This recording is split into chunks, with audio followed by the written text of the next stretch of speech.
안녕하세요, 마음찻집 여러분. 뭐든지 처음 시작한다는 건 정말 어렵고 불안한 것 같습니다. 그런데 요즘 같은 시대에 사실 남들이 이미 시작한 걸 내가 뒤늦게 출발해서 그걸 따라잡겠다? 이거는 좀 어려워진 것 같아요. 내가 능력이 없어서가 아니라 따라잡을 때쯤에 또 새로운 트렌드가 나오거든. 예전보다 시간이 너무 단축됐어요. 어떤 것들이 사람들에게 주목을 받고 잘 되고 소멸하는 이 시간의 텀이 굉장히 빨라진 것 같습니다. 그래서 내가 남들이 하지 않은 무엇인가를 시작한다는 것, 이게 상당히 중요한 가치가 된 것 같아요. 근데 제가 책을 쓰기 위해서 많은 사람들을 인터뷰하고 상담을 하다 보면 그렇게 자기만의 길을 처음에 시작하시는 분들이 있습니다. 그리고 이분들의 공통점이 있어요. 그 공통점은 어떤 판단을 내릴 때 굉장히 직관적인 판단을 내린다는 겁니다. 이게 구분이 되는데 어떤 문제가 생기거나 그 문제를 내가 현실적으로 해결해야 될 때는 직관적인 판단보다는 되게 비판적이고 분석적인, 그리고 많은 정보를 활용하죠. 전문가들의 정보를. 그런데 그런 것과 별개로 정말 어떤 바탕이 없는 거예요. 거기에 대한 전문가가 아직 없어요.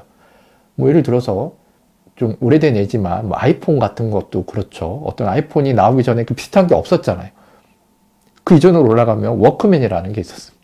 워크맨 뭔지 아시죠? 카세트 테이프 시절에 걸어다니면서 카세트 테이프를 듣는다는 굉장히 획기적인 발상이었어요. 이런 것들처럼 기존에 없던 무언가 새로운 걸 시작할 때 참고할 만한 게 없잖아요. 시장 조사를 할 수가 없어요. 사람들이 뭔 줄 알아야 좋겠네요, 안 좋겠네라고 하잖아요. 요럴 때 보통 사람들은 망설입니다. 그리고 하지 않아요. 그런데 자신만의 성취를 이룬 사람들, 자신만의 삶을 사는 사람들은 과감하게 결정을 내립니다. 이거 해야겠다. 왜요? 왜 이거 해야 되죠? 그냥 잘 될 것 같아. 이게 직관적인 판단입니다. 이렇게 하면 되게 불안할 것 같죠? 아니요. 이 직관적인 판단은 되게 모호하지만 불안하지 않은 확신을 동반해요. 이 사람들은 불안하지 않았어요. 잘 될 줄 알았다 그래요.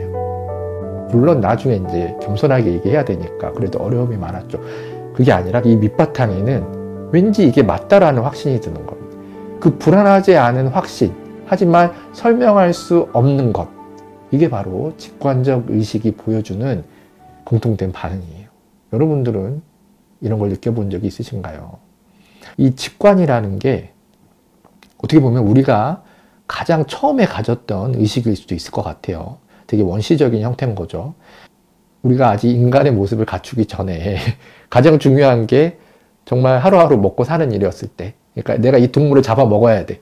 그리고 나는 잡아먹히면 안 돼. 이때 가장 중요한 우리의 의식의 형태가 있다면 저는 그게 생존을 위한 의식, 그 중에서도 직관적인 의식이라고 생각해요. 이 직관적인 의식이 뭐냐면 깊이 생각하지 않고 내리는 판단입니다. 논리적인 추론이 아니에요, 이거는. 예를 들어서 내가 얼룩말이에요. 내가 얼룩말인데 저기서 노란 갈대가 막 움직이고 있어요. 제가 이럴 때 나 저 갈대의 움직임을 분석할 거야. 저 갈대 뒤로 뭐가 있는지를 확인할 거야. 이러면 늦을 수 있습니다. 사자한테 잡아먹힐 수 있어요. 어느 순간 사자가 확 뛰어나와서 나를 잡아먹을 수 있는 거죠.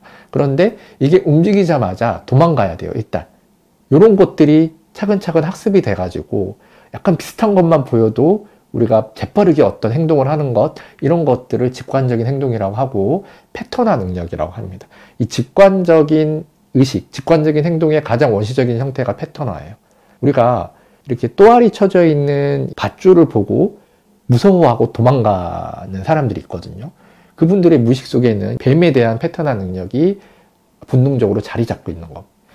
우리 마음속에는 모두 이 원시적인 형태의 직관의 능력, 직관의 의식이 그대로 잠자고 있어요. 왜 잠자고 있냐고 표현하냐면 잘 우리가 깨우지 않기 때문에. 그래서 어디에 써먹냐면 이 원시적인 형태의 직관을 흔히 얘기하는 촉.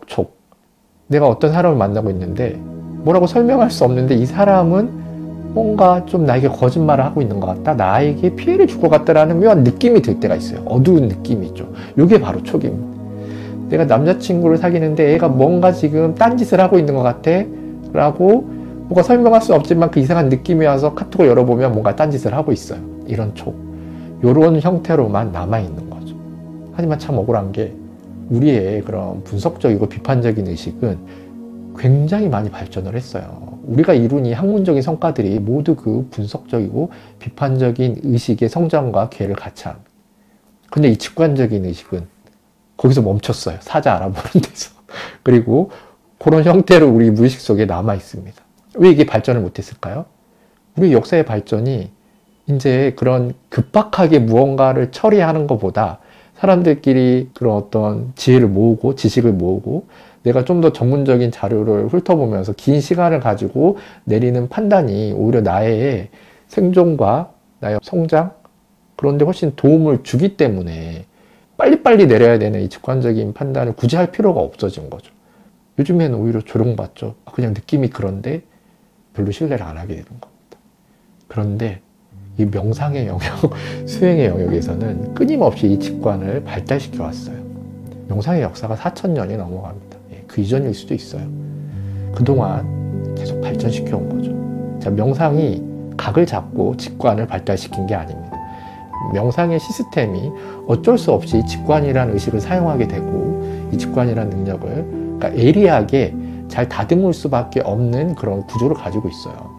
왜냐하면 이 직관의 가장 중요한 요소 중에 하나가 논리적인 추론 없이 어떤 무의식적인 정보를 종합해서 순간적으로 판단을 내리는 힘입니다. 이게 굳이 직관을 정의하자면 그렇게 내릴 수 있는데 명상도 비슷해요. 명상에서 제일 하지 말라고 하는 게 판단하지 마, 분석하지 마, 비판하지 마, 있는 그대로 그걸 수용해. 그래서 불교 명상에서는 불립문자라는 말이 있습니다. 문자화하지 마. 언어로 그것을 브랜딩하지 마. 그냥 있는 그대로 봐. 한 단계 거치지 마. 자꾸 이렇게 이야기를 하는 게 명상의 논리거든요. 이 논리가 참 직관과 닮아 있습니다. 그래서 어쩔 수 없이 직관의 의식이 함께 발전되게 돼 있어요. 분석하지 않고 판단하지 않고 한 단계 라벨링을 거치지 않고 막바로 그 존재를 알아보는 능력 그리고 그것을 온전히 수용하는 능력이 생기는 겁니다.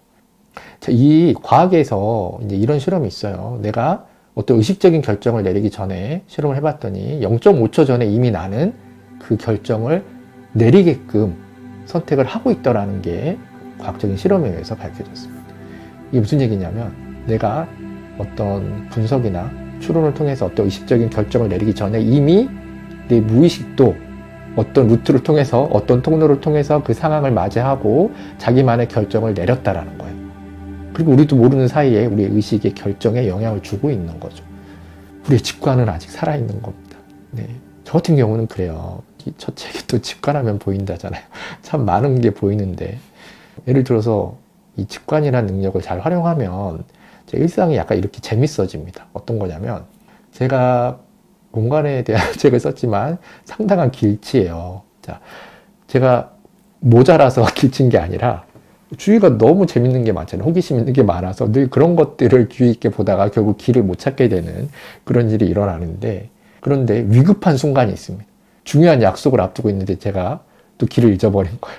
그러면 갑자기 나도 모르는 능력이 발휘되는데 갑자기 몸이 나를 끌고 갑니다. 이쪽으로 가 저쪽으로 가.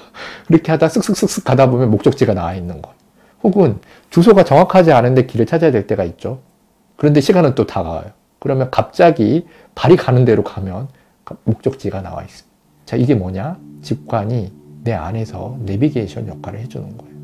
나의 그 무의식 속에 들어있는 그 엄청난 정보를 활용해서 작은 단서, 작은 어떤 뭐 징조 이런 걸 보고 너가 생각하는 건 이런 걸 거야 라는 굉장히 높은 확률적 판단을 내려주는 거죠. 그리고 높은 확률로 그게 맞습니다. 또 하나는 어떤 거죠? 이것도 되게 저만의 특이한 능력이라고 자부하고 있는데 풀리지 않는 문제를 풀어야 될 때가 있어요. 좀 독특한 시각, 관점을 만들어야 되는데 답이 안 나오는 거예요. 이럴 때 저는 서점을 자주 갑니다. 그냥 거기 가면 환기가 돼요. 환기가 되고 새로운 책들의 그런 표지도 구경하고 책 읽는 사람들도 구경하다가 무심코 또 서가에 있는 한 책을 그냥 잡아요. 아무 생각 없이. 그리고 그냥 펴봅니다. 그럼 그 안에 제가 해결해야 될 답이 그 답과 관련된 문장이 나와 있는 거예요. 이거 어떻게 설명할 수 없는데 재밌는 현상 중에 하나입니다. 이 직관은 이런 도대체 알 수 없는 방법으로 내가 좀 더 빨리 나에게 필요한 선택을 하게 해주는 거죠. 또 하나도 여러분들이 안 믿을 수 있겠지만 저 정말 솔직하게 얘기하는 거예요. 제가 갑자기 몸도 피곤하고 할 일도 많은데 뜬금없이 저희 집에 있는 제 다시를 청소할 때가 있습니다. 다구를 다 닦고 먼지 닦고 차를 다시 잘 이렇게 안에 잘 돼 있나 보고 그러면서 한 3시간 4시간 걸려서 다시 정리를 쫙 해요. 자, 내가 갑자기 이걸 했잖아요. 그러면 일주일 안으로 중요한 손님이 우리 집에 찾아옵니다. 예고 없이 갑자기 전화가 오는 거예요. 중요한 일이 있는데 잠시 찾아뵈도 될까요? 그래서 그 다실에서 회의를 하는 거죠. 이거 상당히 자주 있지는 않지만 꼭 있는 일 중에 하나예요. 그래서 저희 가족들은 제가 갑자기 다실 청소를 하기 시작하면 본인들도 준비를 하기 시작하면 손님들이 오겠군. 예.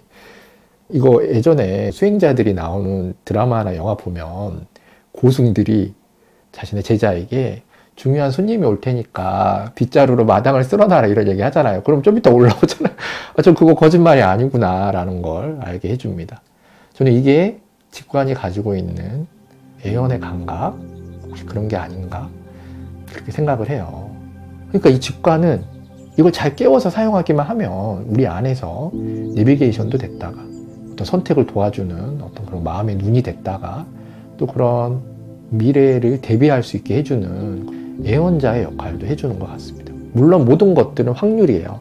내 무의식 속에서의 정보를 찾아서 가장 지금 상황에서 내릴 수 있는 최선의 어떤 답을 찾게 해주기 때문에 근데 그 확률이 상당히 높더라는 겁니다. 물론 제 말이 그래서 우리가 모든 걸 다 내려놓고 직관주의자가 되자 이게 아니라 우리는 이미 너무나 분석적이고 비판적이에요. 저는 이게 우리의 한쪽 눈이라고 생각합니다. 그러면 나머지 한쪽 눈, 이 직관의 눈도 있다라는 거죠. 이 두 개를 서로 잘 조율해서 사용했을 때 우리가 어떤 상대나 어떤 상황을 좀 더 입체적으로 그리고 훨씬 더 정확하게 해석할 수 있다라는 것. 저는 이렇게 사용했으면 좋겠어요. 어떤 일을 해결하기 전에 일단 분석적이고 비판적인 의식을 사용해서 그 상황과 상대를 분석합니다. 그리고 나서 마지막 판단을 내릴 때는 내 직관에게 물어보는 거죠. 혹은 내가 남이 하지 않은 그런 참고할 만한 게 없는 판단을 내릴 때 너무 두렵다면 한번 직관적인 판단을 내려보세요. 자, 근데 어떤 게 직관적인 판단이죠? 저와 함께 명상을 하시면 그게 뭔지를 알 수 있습니다. 아까 얘기했듯이 이 직관적인 판단은 망상이 아니에요. 불안하지 않은 확신, 뭔가 이거다라는 정확한 메시지가 느껴집니다. 그 판단과 함께 시작을 해서 그 과정은 굉장히 철저히 어떤 정보를 취합하고 분석하고 비판하는 작용이 필요하겠죠. 그리고 나서 또 다른 어떤 고비에서 내가 방향을 바꿔야 될 때 또 직관적인 나의 판단을 믿는 거죠. 이런 식으로 잘 조율을 했을 때 삶이 굉장히 더 역동적이고 재밌어지지 않나. 그리고 새로운 일을 시작할 때 이 두려움이 조금은 괜찮아지지 않나 이런 생각을 해보게 됩니다. 여러분 지금 힘드시더라도 제가 직관적으로 얘기하는데 잘 되실 거예요. 조금만 힘을 내서 용기를 내서 남이 해보지 않은 것들 그리고 누군가가 지나가지 않은 새 길을 내가 먼저 걷다 보면 여러분 등산하면 아시죠? 이 길이 아니지만 사람들이 자꾸 걷다 보면 그 길이 되는 겁니다. 내가 그 첫 발자국을 뗄 수 있는 용기가 필요한 시기가 아닌가라고 생각하게 됩니다.